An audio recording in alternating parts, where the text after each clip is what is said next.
es en Italia donde se encuentra en la actualidad la más famosa escuela de este arte, y es la fama de la misma quien lleva a sus aulas a los primeros alumnos mexicanos.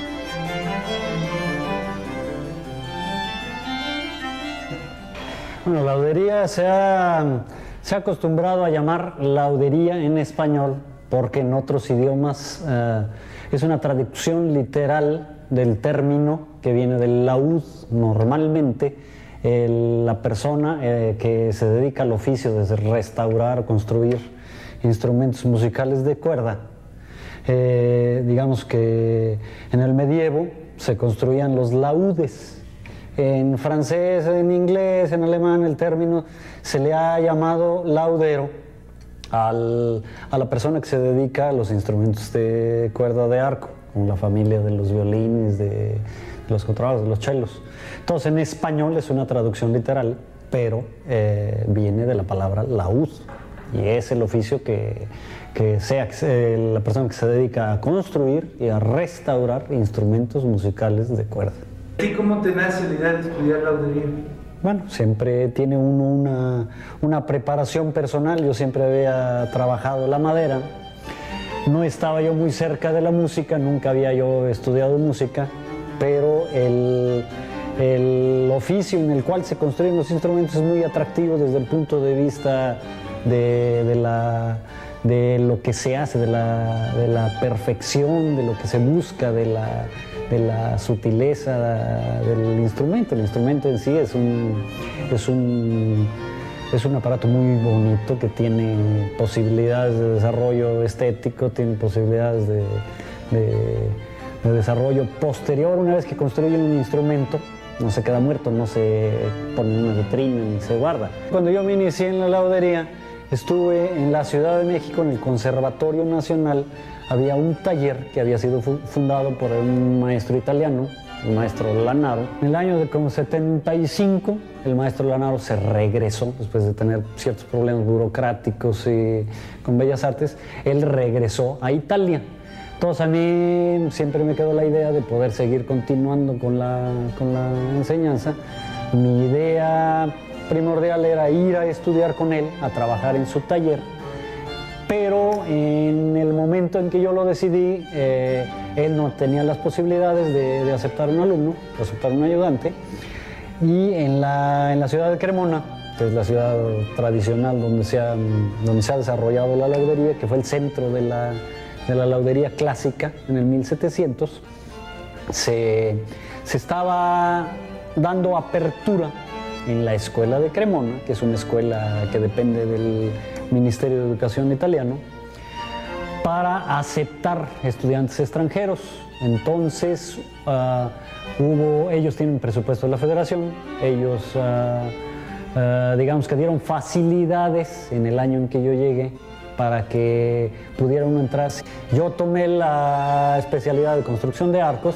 El arco en sí se inventó en el curso de la historia del tiempo para lograr una nota continua. Digamos, un instrumento de cuerdas se tocaría solamente en pizzicato, y la diferencia entre los instrumentos de cuerda que se tocan con arco y los instrumentos de cuerda que se tocan pulsados, pues es evidente musicalmente. Se puede lograr notas continuas, se pueden tocar dos notas a la vez. El arco representa un avance dentro del desarrollo musical que es importantísimo para la música.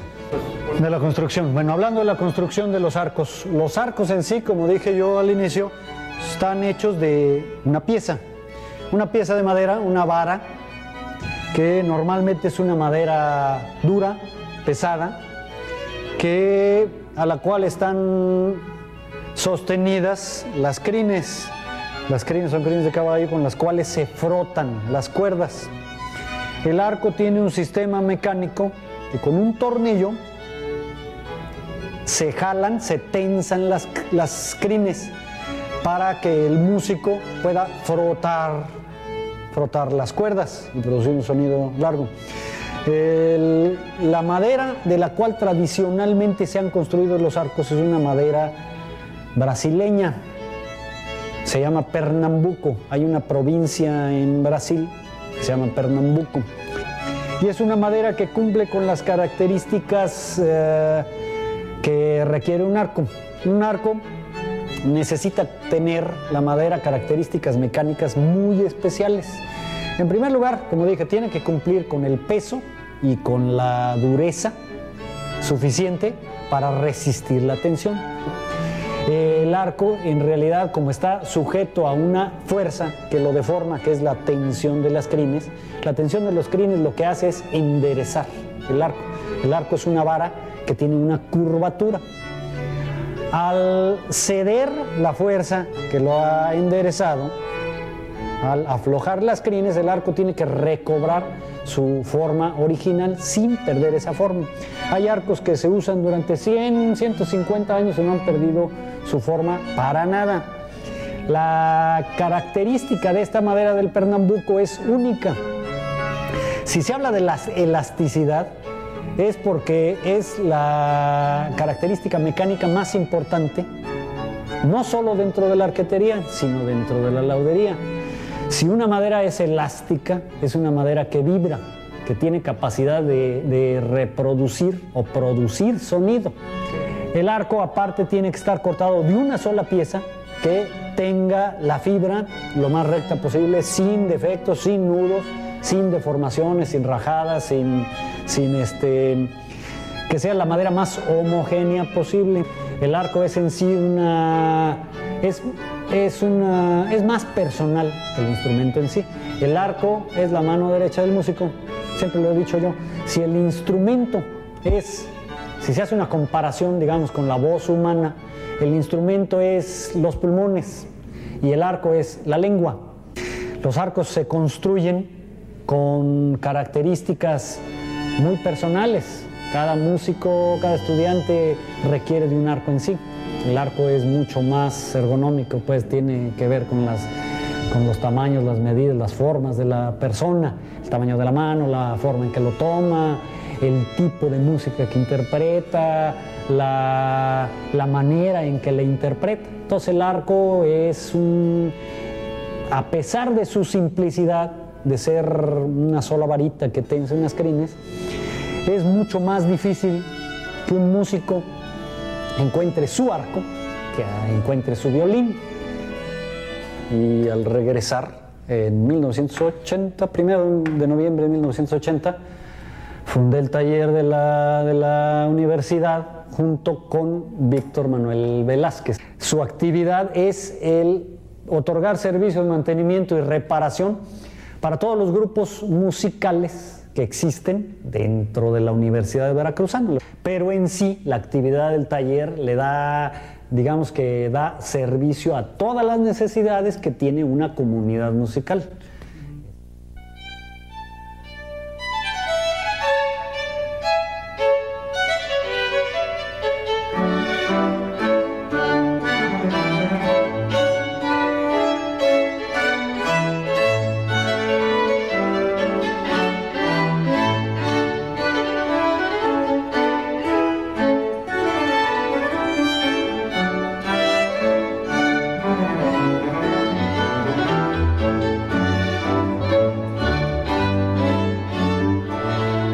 Alguna vez empecé a reparar charangos y hacer quenas en el tiempo que tocaba yo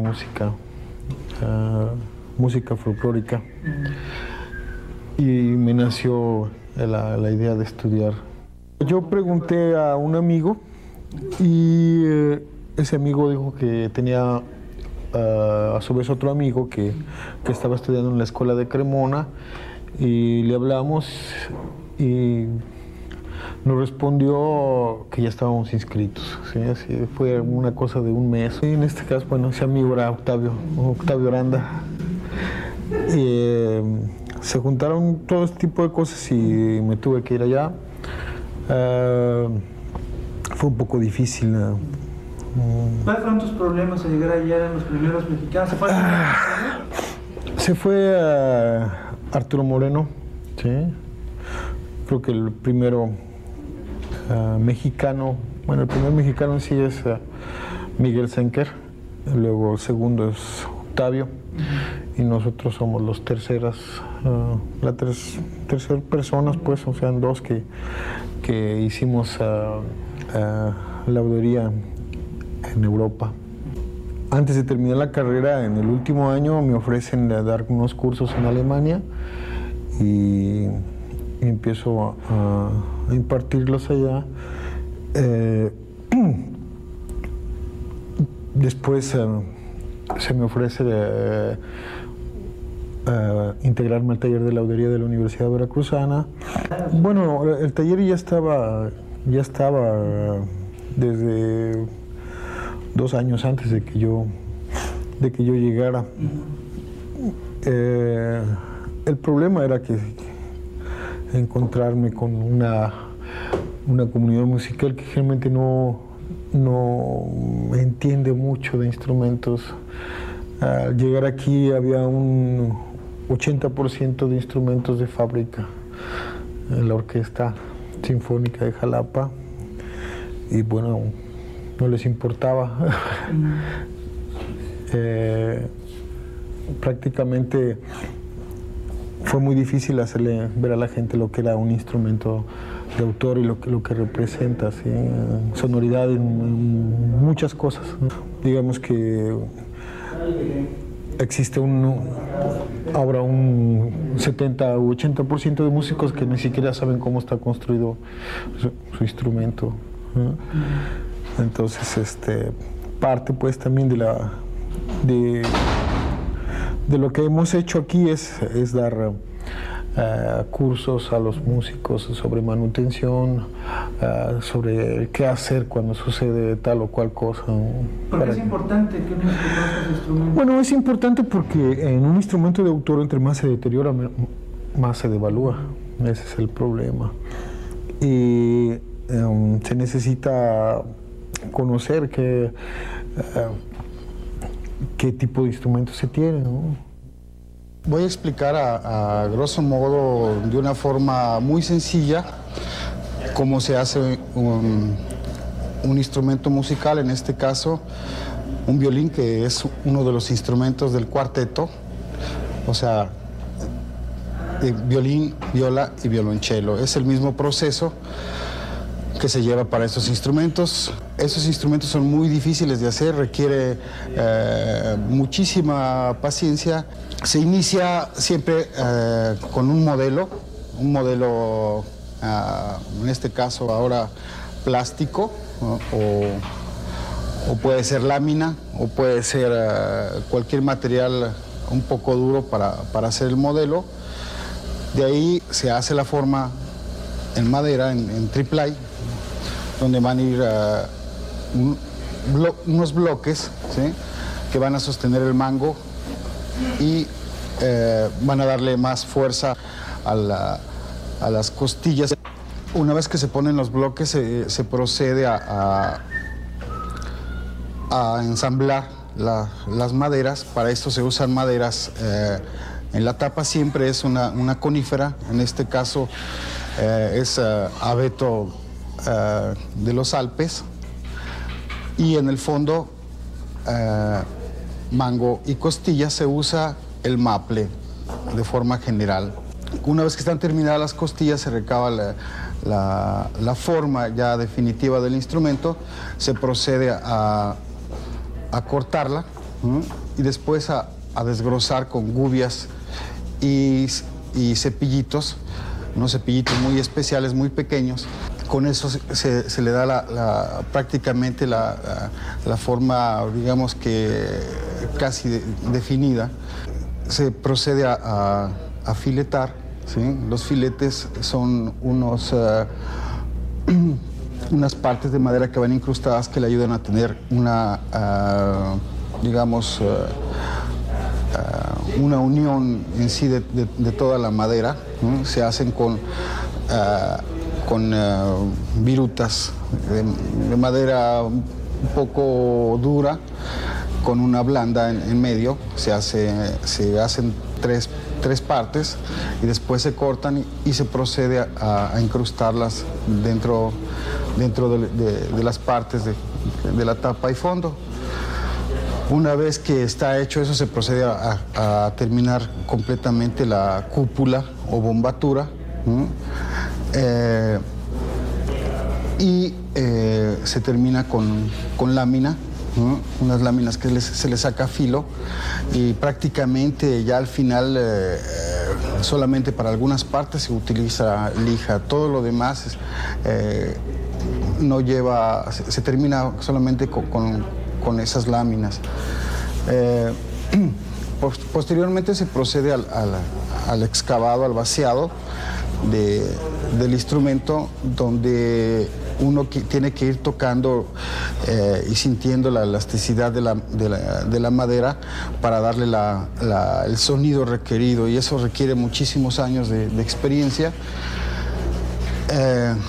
Después se procede a hacer las efes, ¿sí? Se llaman efes las incisiones que tiene el violín en la parte de arriba, y se procede también a hacer la barra armónica, que sirve para transmitir las notas graves al instrumento, ¿no?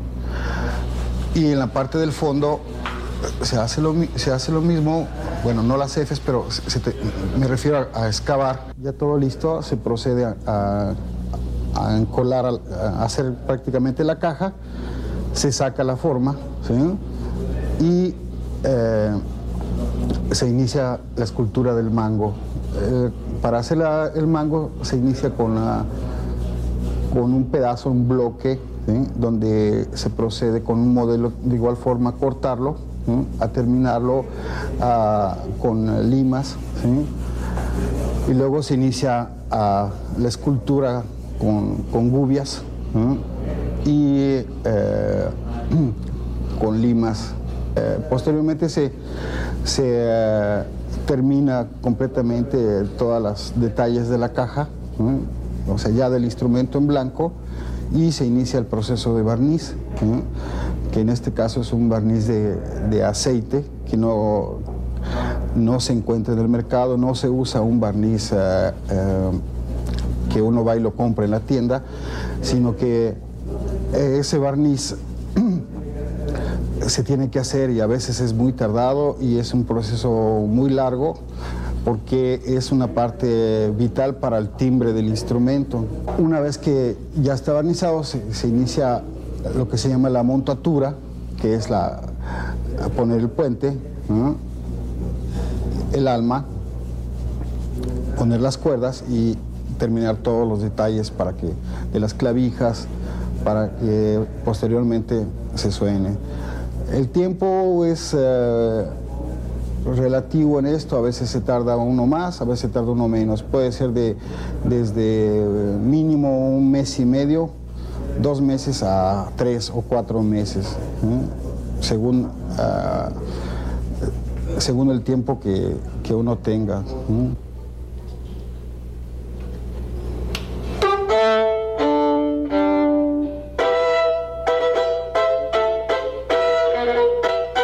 ¿Tú crees que el trabajo del laudero es reconocido? ¿Crees que la gente sabe qué es la laudería en común? Yo creo que en México no. En México todavía nos siguen viendo como unos pseudo carpinteros finos, una cosa así. O sea, en México la mano de obra es extremadamente barata, y siempre están peleando los músicos porque uno le haga las cosas lo más económicamente posible. Claro, la situación ahorita no es como... Pero... ¿Crees que no lo valoran? No lo valoran del todo, sí. Hay muy poca gente que lo valora, sí.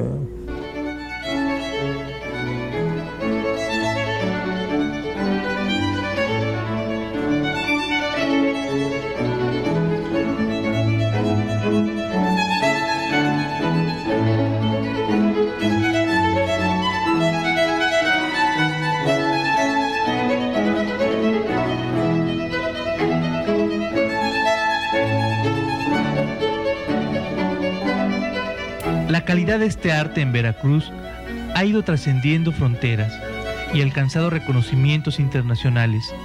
Tal es el caso de Jorge Vázquez, que con tenacidad, talento y el apoyo de la comunidad laudera logró el segundo lugar internacional en la Trienal de Laudería realizada en Cremona, Italia.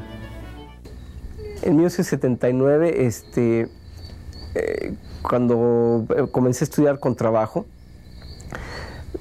conseguí un instrumento. Yo estudiaba en Alemania, conseguí un instrumento pues muy ad hoc a mis posibilidades. No tenía yo prácticamente dinero como para comprar un instrumento que me diera la oportunidad así de estudiar como Dios manda. Sin embargo, conseguí un instrumento de triplaje. Eso era suficiente para estar estudiando, y con el tiempo fui necesitando algo mejor. Entonces, por ahí en el 1981 tuve la suerte de localizar a Antonio Carriedo, que vivía en aquel entonces en Italia. Entonces le escribí, le dije cómo estaba mi situación. Yo le platiqué que yo en otras ocasiones en México había hecho un poco de laudería con instrumentos folclóricos, arpas, jaranas, bombos. Y me dijo, oye, pues mira, vente, aquí hay la posibilidad de hacerte un instrumento. Yo no te lo puedo hacer porque no tengo tiempo, además me dedico a los violines y no a los contrabajos.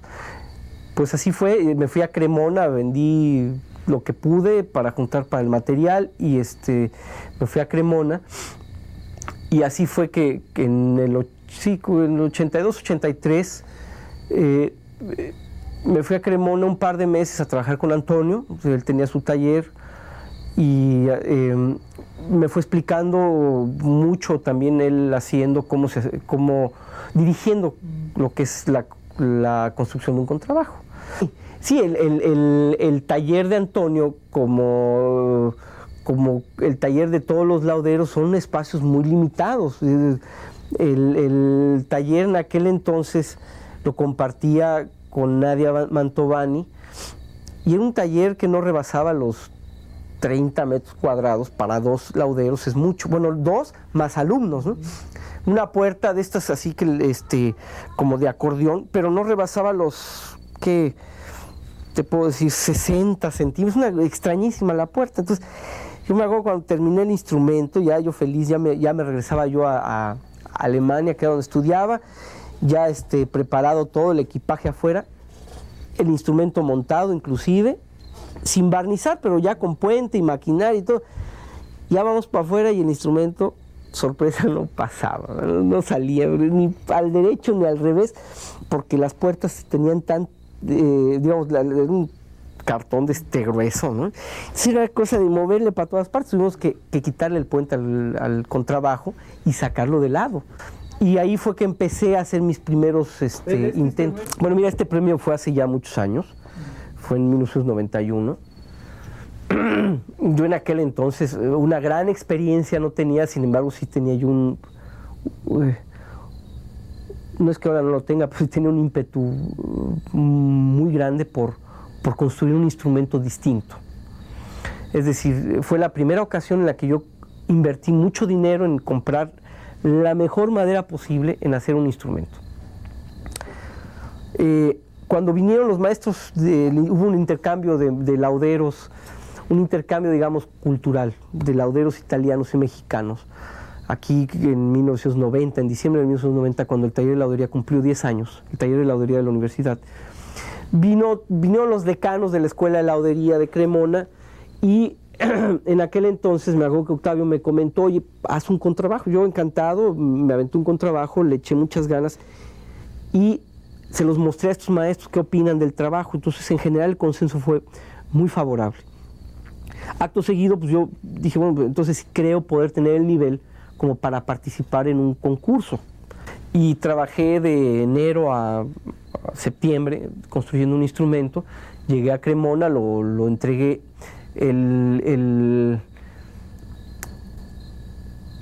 La sorpresa fue, yo no esperaba ganar ningún premio. Para mí era suficiente con participar en la muestra, ¿no? Un poco entrando a lo que es, como bien decimos aquí, a ver, de a cómo nos toca. Y bueno, fue una gran sorpresa, porque realmente a la hora de que ves los instrumentos que participaron, salvo un par de instrumentos que clasificaron y otros que no, por distintas razones. ¿Dónde fue? ¿En Cremona? En Cremona. Bueno, yo fui uno de los 2 finalistas. El primer lugar se declaró desierto, y haber obtenido ese premio, pues para mí fue el mejor de los halagos. Fue para mí un motor para seguir haciendo esto, para seguir investigando. Te puedo decir que hasta ahora, digamos, si no he construido tantos instrumentos, sí me he dedicado mucho a investigar mucho del instrumento. Yo creo que va a haber mucho interés en que este oficio se siga desarrollando. La Universidad Veracruzana, y hay que reconocerlo, eso es importante subrayarlo, que siempre ha tenido la preocupación de hacerlo, de apoyar este oficio. No en vano habemos tanta gente que hemos entrado y salido de ese taller de laudería. Si lo sigue apoyando, yo creo que va a ser un oficio que se puede ejercer en este estado con buenas posibilidades, ¿no? Este logro es solo uno de los tantos que han realizado los lauderos en Veracruz. Basta decir que Jalapa ya es considerada la Cremona latinoamericana, ya que en ella se concentra la mayor población de lauderos, y de aquí se han repartido la mayoría de constructores que existen en la República Mexicana. Y esto gracias a los maestros del taller de laudería de la Universidad Veracruzana, que han sido y son los impulsores de la laudería en Veracruz.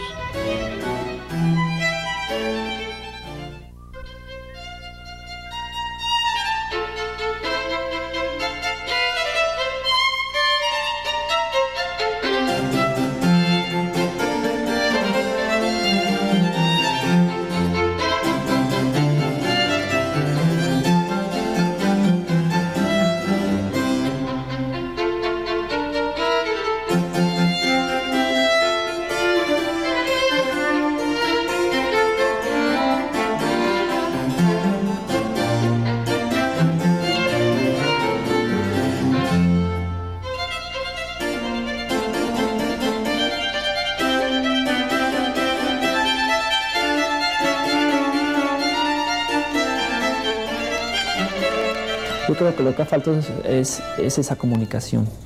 Hasta hace mucho tiempo hubo una separación entre músico y laudero por X problemas. Ya hasta hace poco los talleres están abriendo. Se está explicando ya al músico qué se va a hacer con su instrumento y qué resultado va a tener el trabajo. ¿Para qué? Para que el músico no se cree esas ideas fantasiosas o especulativas acerca de su trabajo. Es que gracias a el gran número de músicos extranjeros que han llegado aquí y han entendido muy fácilmente la fórmula del malinchismo aquí en México, han vendido cualquier cantidad de instrumentos malos, en realidad malos. O sea, la laudería es muy noble, la verdad, es muy noble como trabajo, pero nunca le pidas más de lo que te puede dar. Te puede dar mucho en un momento, ¿no? Te puede dar mucho dinero, la verdad, pero aguas. O sea, si te alborazas, caes en el otro lado, caes en el mercantilismo, ¿sí? Caes de cierta manera en la prostitución, o sea, construyes solo para vender, ¿sí?